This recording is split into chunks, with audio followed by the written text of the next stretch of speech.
These are the 15 most historically accurate westerns ever filmed according to actual historians. Not the most entertaining, not the most popular, the most accurate. From period-perfect costumes to authentic Native American languages to the way a real gunfight actually worked. This is what the Old West really looked like. Movie 1, The Assassination of Jesse James, by the coward Robert Ford, 2007. When it comes to pure historical accuracy, this is as good as it gets. Andrew Dominik didn't just adapt Ron Hansen's novel. He obsessed over every single detail. The guns are exact replicas. The clothes came from photographs. The locations match where things actually happened. Even the dialogue is pulled from historical accounts. Brad Pitt plays Jesse James in the final months of his life. Casey Affleck is Robert Ford, the gang member who shoots him. The film follows the real timeline, real events, real people. Hansen wrote the novel based on years of research, and he was on set making sure Dominik stayed faithful. Tom Tiny. Well, if the law fails to do so. That piece will do the job for you if you find a house dumped or rested on on the wall. Roger Deakins shot it to look like period photographs. Everything is precisely lit. The interiors match the lighting of the 1880s. The cinematography is stunning, but also accurate. This isn't some romanticized version of the Old West. It's cold. It's dirty. These outlaws aren't heroes. They're paranoid, violent men. The film is 2 hours and 40 minutes long, and most of it is just waiting for the inevitable Mirdare. That's historically accurate too. The last months of Jesse's life were boring. He was hiding, being cautious. The mythology says he was this romantic outlaw. The reality is, he was a scared, aging criminal. Warner Brothers released it in September of 2007. Critics loved it. Roger Ebert gave it 4 stars, but the audience stayed away. It made $15 million on a $30 million budget. Too long, too slow, too depressing. Historians called it one of the most accurate westerns ever made. Paul Hutton said Hansen's book was definitive, and the film matched it completely. Every detail matters. Every scene is researched, and that level of accuracy made it commercially unviable, but historically perfect. Movie 2, Unforgiven, 1992, Clint Eastwood. Clint Eastwood spent his entire career making westerns. Then, in 1992, he made one that basically said everything that came before was a lie. Unforgiven isn't about historical events, but it's about historical reality. What killing actually does to a person. What frontier violence really looked like. Eastwood plays an aging Keller who takes one last job. Morgan Freeman is his old partner. They're not heroes. They're not even particularly good at being outlaws anymore. They're just broke and desperate. Gene Hackman is the sheriff who runs a town through brutality and intimidation. There's no nobility to any of it. The film shows how hard it actually is to call someone. When Eastwood finally shoots a man, it's not quick and clean. The guy suffers. It takes forever to die, begs for water. Everyone stands around uncomfortable. That's reality. Most movie gunfights make calling look easy. This shows what really happened. Kind of trash. Get up. Find this kind in all the saloon. Historians praised how the film depicted frontier law enforcement. Sheriffs weren't all noble lawmen. Many were just violent men with badges. Hackman's character is based on real sheriffs who controlled towns through fear. The film also gets right how most cowboys and outlaws were just poor men with limited options. Warner Brothers released it in August of '92. It made $159 million worldwide. Won Best Picture. Eastwood won Best Director. Gene Hackman won Supporting Actor. Critics called it a masterpiece, and historians appreciated how it corrected decades of Western mythology. David Webb. Peoples wrote the script in the 70s. It sat around for years because nobody wanted an anti-Western. By '92, Eastwood had the clout to make it his way. He deliberately made it ugly, muddy, brutal. That's what the Old West actually was. And Warner Brothers marketed it honestly. This was the anti-myth, and it worked. You better clear out of there. Yes, sir. Movie 3, Meek's Cutoff, 2010. Michelle Williams. Kelly Reichardt made a Western so historically accurate, it's almost unwatchable. And that's exactly the point. Meek's Cutoff is about a wagon train following a guide who might be leading them to their deaths. It's slow, it's repetitive, it's boring.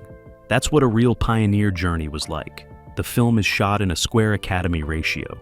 Reichert wanted to show how limited the pioneer's view was. You can't see the whole landscape, just what's directly in front. Michelle Williams, Bruce Greenwood, and Paul Dano play settlers who are hot, tired, and increasingly desperate. They walk, they make camp, they walk more. Nothing happens for long stretches. That's accurate.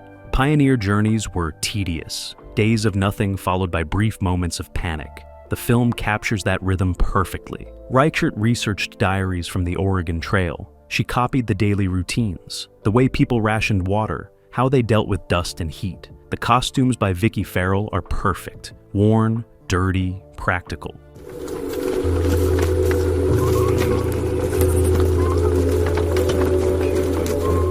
The film is also accurate about gender dynamics. The women have no say in decisions, even though everyone's lives depend on those choices. They're expected to walk and work and stay quiet. That frustration is palpable throughout. Oscilloscope released it in limited release in April of 2010. It made less than $1 million. Critics loved it, but audiences found it impenetrable. Roger Ebert gave it 3.5 stars. The New York Times praised its authenticity. Historians called it one of the most accurate depictions of westward migration ever filmed. Dr. John Mack Farragher said it captured the tedium and fear that pioneer diaries describe, but that accuracy made it commercially impossible. Nobody wants to watch a movie about being hot and bored for 90 minutes, even if that's exactly what really happened.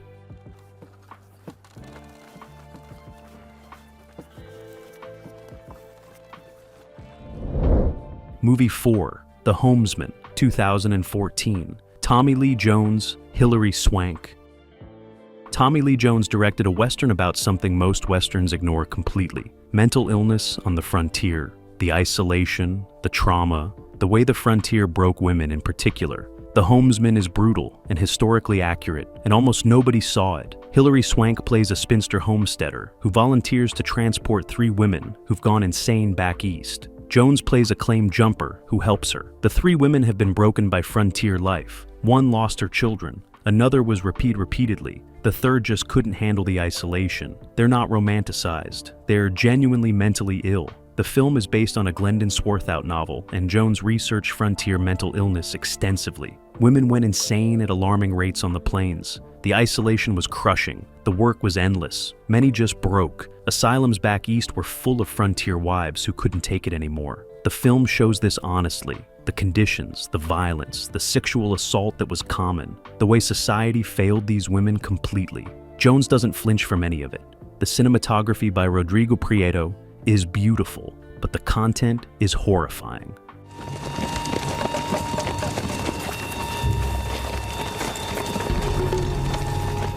Roadside Attractions released it in limited release in November of 2014. It made $2 million on a $16 million budget. A complete bomb. Critics were divided. Some praised the boldness. Others said it was too grim. Roger Ebert's site gave it 3.5 stars. Historians, though, appreciated what Jones was trying to do. Dr. Susan Armitage, who studies Western women's history, called it important. The film addresses something most Westerns pretend didn't exist: women's suffering, mental health, the darkness beneath the frontier mythology. Jones made it because he thought the story needed telling. The audience disagreed, but the history is accurate and necessary.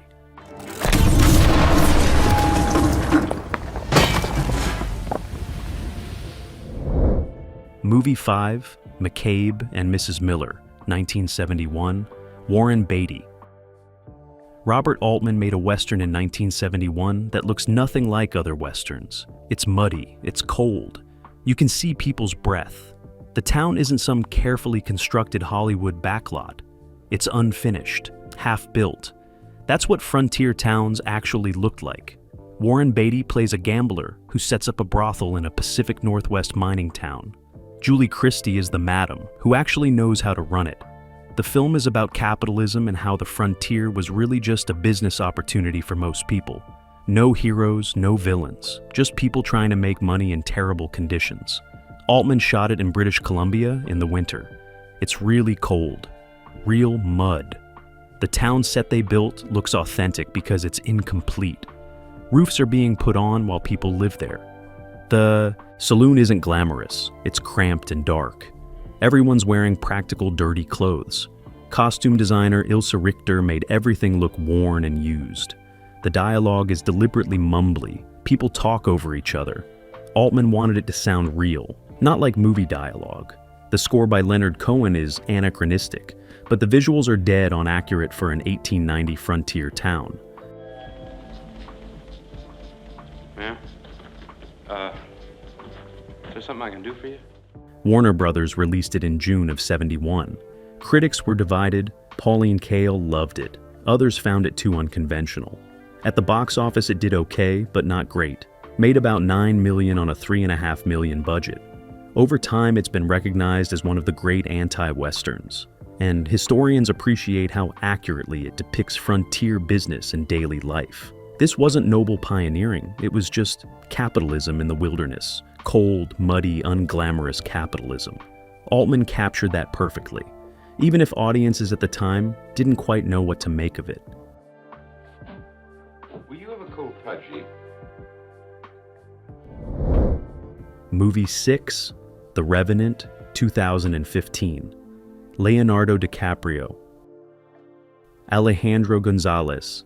Iñárritu made Leonardo DiCaprio crawl through actual freezing rivers and eat raw bison liver. That commitment to suffering shows on screen. The Revenant is brutal, and the survival conditions are as accurate as you can get in a modern film. The story of Hugh Glass is real. He was mauled by a bear in 1823 and left for dead by his companions. He crawled and walked 200 miles to safety. The film exaggerates some details, but the core survival story is accurate. Mark L. Smith wrote the script based on Michael Punk's book, which was heavily researched. Emmanuel Lubezki shot the film using only natural light. They filmed in sequence in Canada and Argentina following winter conditions. DiCaprio actually ate raw meat. He slept in animal carcasses. The suffering is real, and that authenticity shows. This looks like what survival in 1823 would actually have been like. The Native American scenes are also more accurate than most Westerns. They cast actual Native American actors. The Arikara dialogue is in their real language. The conflicts between tribes and fur trappers match historical accounts. It's not perfect, but it's more respectful and accurate than most Hollywood attempts.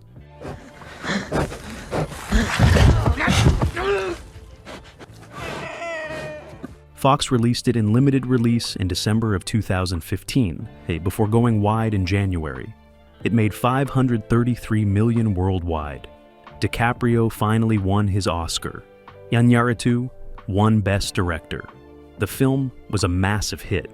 Historians praise the attention to detail in costumes, weapons, and survival techniques. The Mountain Man Museum in Wyoming said the gear and clothing were the most accurate they had seen in a film. The violence and brutality matched historical accounts. This wasn't a clean, romantic frontier. It was cold and deadly, and the film doesn't shy away from that.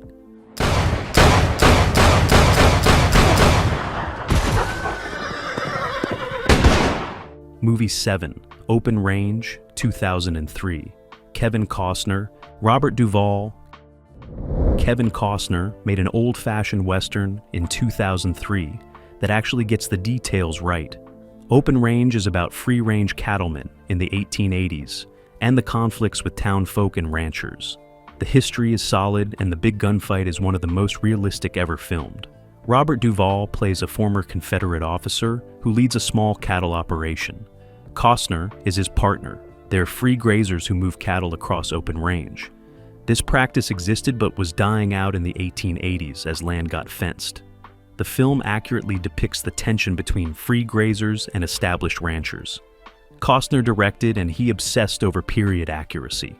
The costumes by Jill O'Hannesson are perfect. Working clothes, practical, not romanticized. The guns are correct for the period. The cattle drive sequences show real work. It's not glamorous. The saddles, the tack, the wagons, all periods are accurate. The gunfight in the final act is what sets this apart. Most movie gunfights are fast and clean. This one is realistic. It's loud. People take cover. They run out of ammunition. Injuries are debilitating. Bystanders get hit. Costner choreographed it based on accounts of real frontier gunfights. It's not graceful. It's just brutal and terrifying.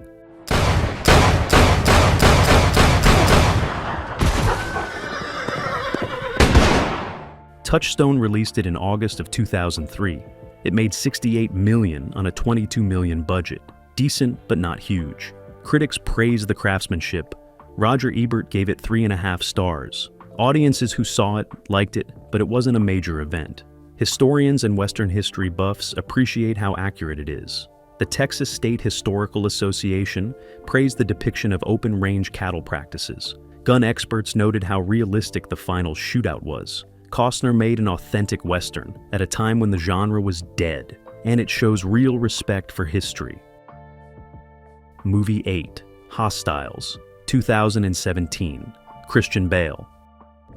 Scott Cooper made a Western about something uncomfortable, the brutal reality of U.S. Army relations with Native Americans in the 1890s. Hostiles don't pull punches. It's violent, racist, and historically accurate about how the Indian Wars actually ended. Christian Bale plays a cavalry officer ordered to escort a dying Cheyenne chief and his family from New Mexico to Montana. Bale's character has spent decades killing Indians. He hates them. The chief he's escorting has killed white settlers. They both have blood on their hands. The film is about people who've committed atrocities having to travel together. The military details are accurate. Costume designer Donald Graham Burt researched cavalry uniforms extensively. The weapons, the tactics, the way the Army treated Native prisoners. Wes Studi plays the Cheyenne chief with dignity. The Native characters speak Cheyenne. They're not noble savages. They're people who've survived genocide.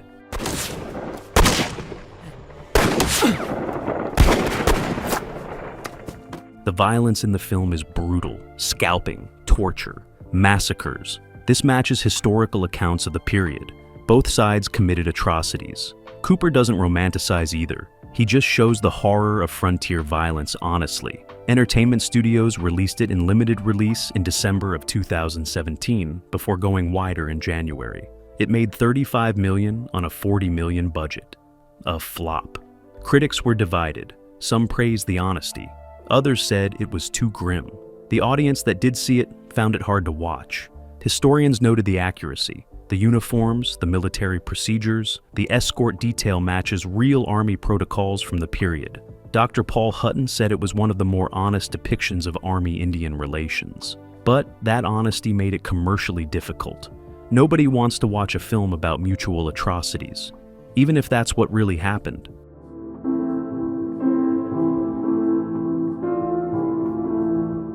Movie 9, True Grit, 2010. Jeff Bridges. The Coen brothers remade True Grit in 2010 and got one major thing right that most Westerns ignore: the language, the way people actually talked in the 1870s. They don't sound modern, they sound period accurate, and it makes all the difference. Charles Portis wrote the novel with very specific dialogue, formal, archaic, the way frontier people actually spoke. The Coens kept that language. Jeff Bridges as Rooster Cogburn, Haley Steinfeld as Mattie Ross, Josh Brolin as Tom Chaney. They all speak in this heightened, formal way that sounds nothing like modern speech. That's accurate. People didn't talk casually in 1870s Arkansas, especially educated people like Mattie. They used formal grammar, long sentences, biblical phrasing. The Coens didn't modernize it. They trusted audiences could follow it. The costume by Mary Zofres are also precise. Working frontier clothes, not clean, not pressed. The film was shot by Roger Deakins in New Mexico and Texas. The locations look appropriately harsh. The hanging scene at the beginning is historically accurate. Public hangings were common. People treated them like entertainment.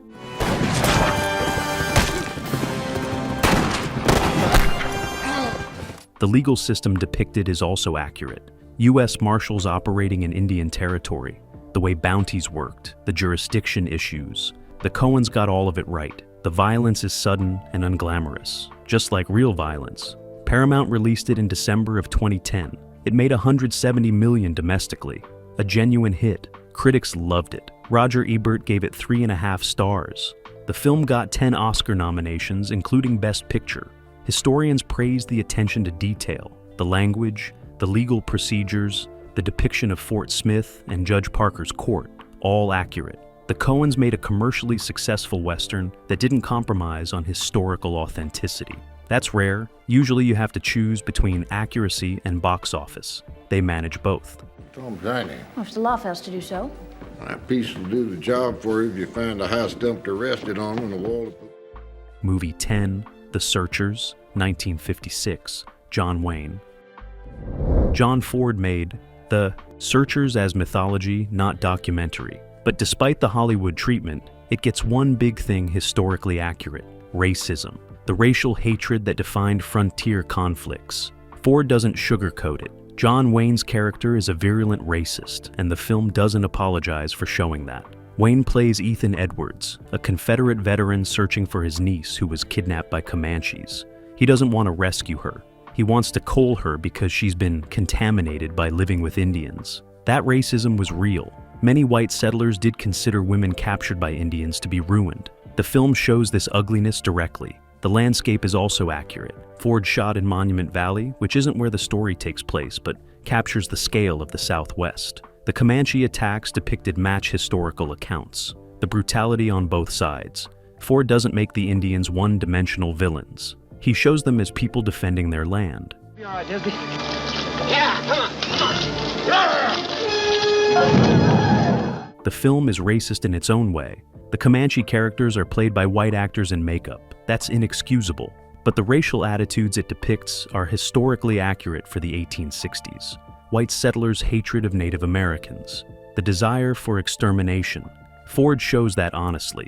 Warner Brothers released it in May of 1956.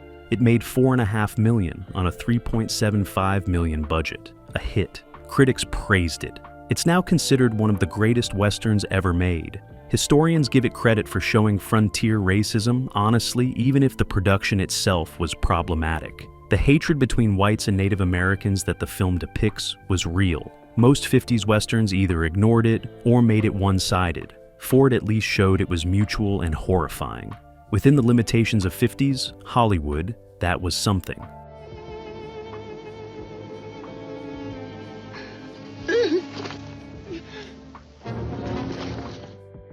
Movie 11, Dances with Wolves, 1990, Kevin Costner.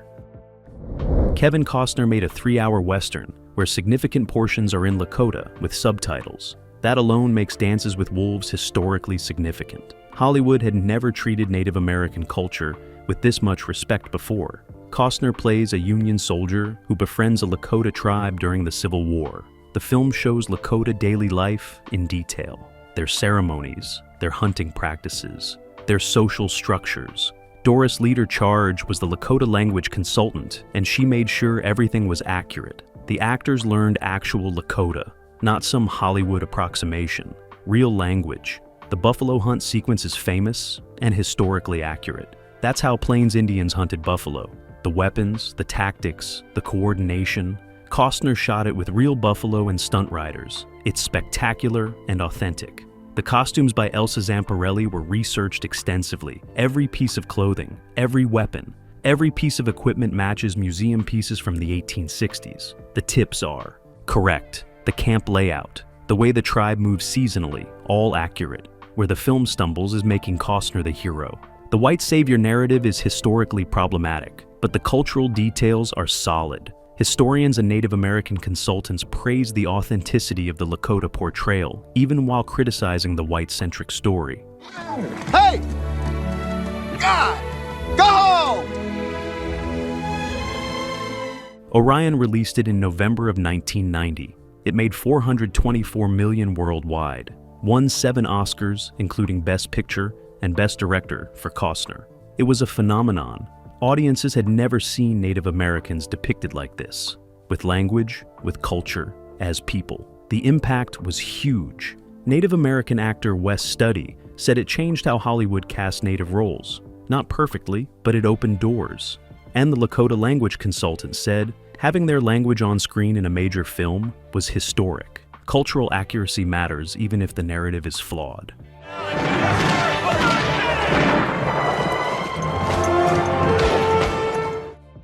Movie 12, News of the World, 2020, Tom Hanks. Paul Greengrass made a Western about the Reconstruction period in Texas.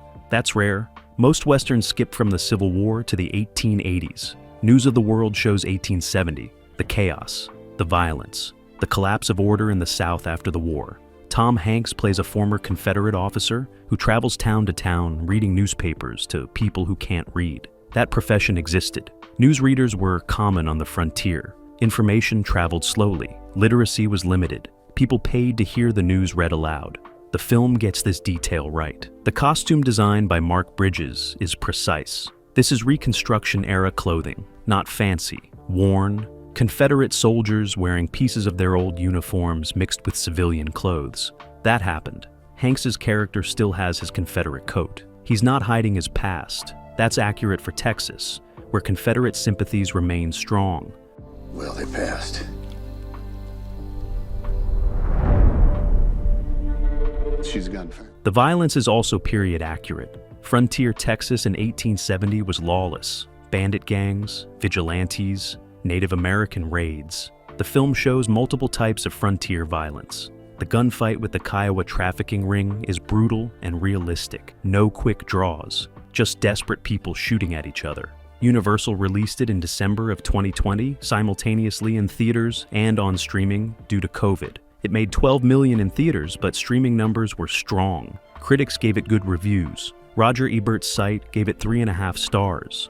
Historians noted the accurate depiction of Reconstruction of Texas, the racial tensions, the economic collapse, the way former Confederates struggled with defeat. Dr. T.R. Fehrenbach, who wrote about Texas history, would have appreciated how Greengrass depicted the period. It's not pretty, it's not heroic, it's just desperate people trying to survive chaos. And that's exactly what Reconstruction Texas was like. Tonight to read the news from across this great world of ours.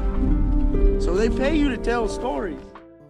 Ride with the Devil, 1999, Tobey Maguire.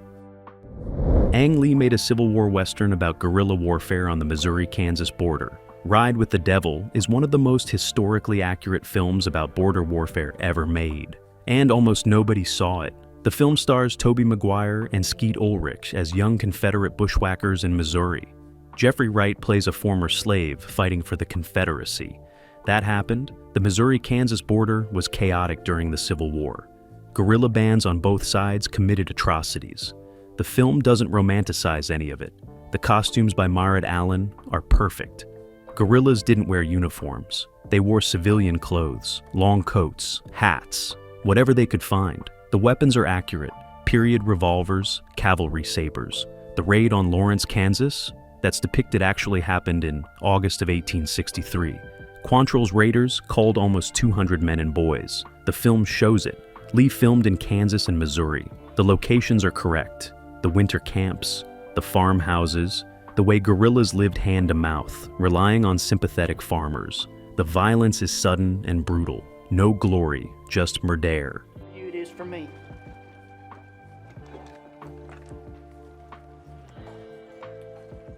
The dialogue by James Schamus captures period speech, formal grammar, rural Missouri accents. It sounds authentic. The film is also accurate about how young these fighters were. Most were teenagers, kids culling each other over politics they barely understood.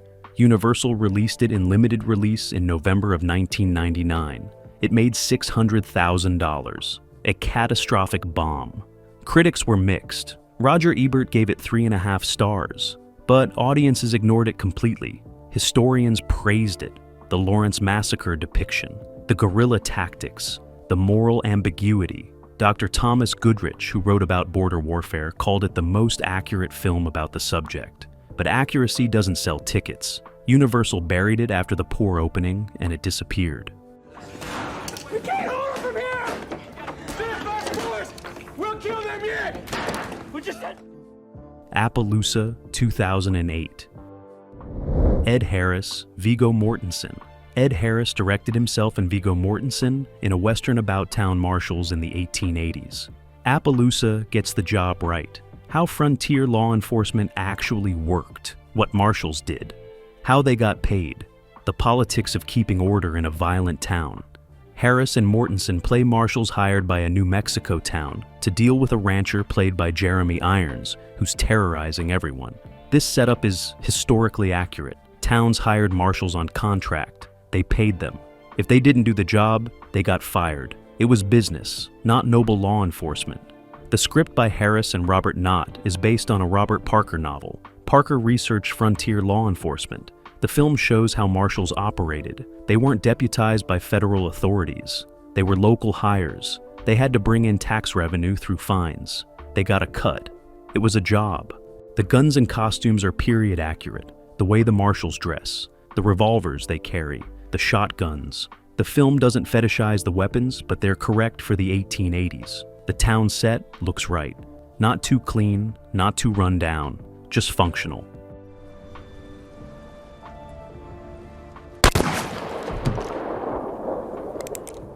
The violence is realistic. When they arrest someone, it's not elegant. It's just wrestling and hitting.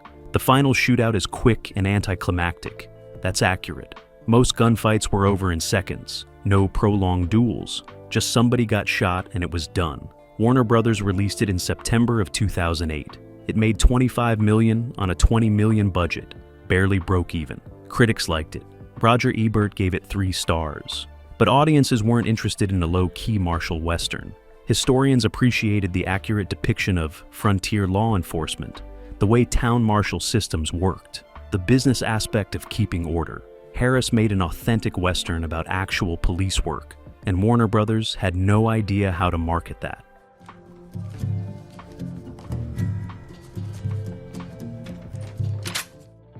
The Proposition, 2005, Guy Pearce John Hillcoat, made a western set in 1880 outback Australia. That's not the American West, but the frontier dynamics are identical. The Proposition is one of the most brutal and accurate depictions of frontier colonialism and violence ever filmed.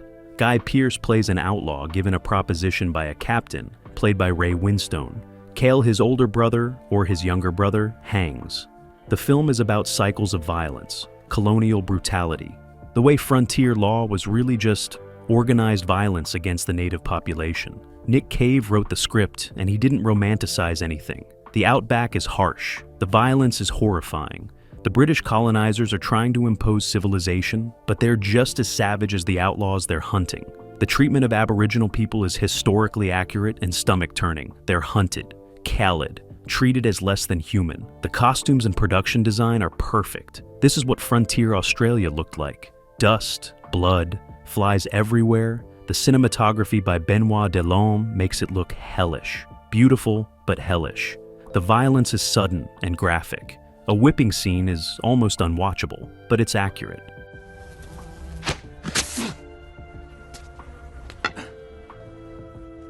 The film parallels the American West perfectly.